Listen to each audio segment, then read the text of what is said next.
কাঁচা মাছগুলোকে প্রথমে নুন হলুদ মাখিয়ে নিই। সর্ষে 1 চামচ, পোস্ত 1 চামচ, কাঁচা লঙ্কা, জল,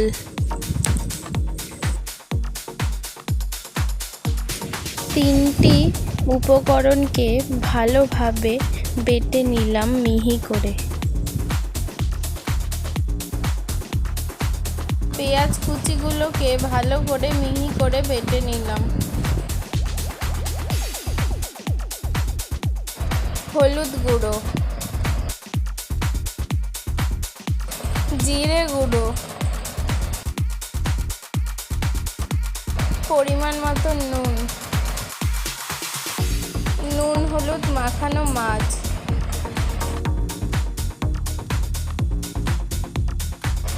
সর্ষের তেল। সব উপকরণ দিয়ে মাছের পিসে ভালোভাবে সব মাখিয়ে নিলাম।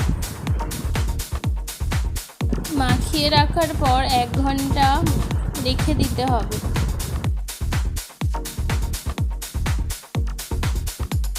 সব মাখিয়ে রাখা মাছগুলি একটা বাটিতে ভরে নিলাম।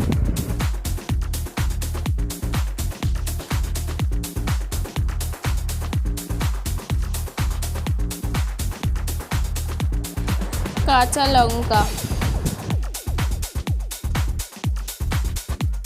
সর্ষের তেল, ঢাকনা বন্ধ করে এক কড়াই গরম হলে তার উপর জল দিলাম। একটি স্ট্যান্ড নিলাম, তার উপর 3 ওয়াটসটি দিয়ে ঢাকনা বন্ধ করে দিলাম। আধ ঘন্টা ফোটার পর ঠান্ডা হয়ে গেলে নামিয়ে নিতে হবে। ভিডিওটি ভালো লাগলে লাইক করুন, আমাকে ফলো করুন।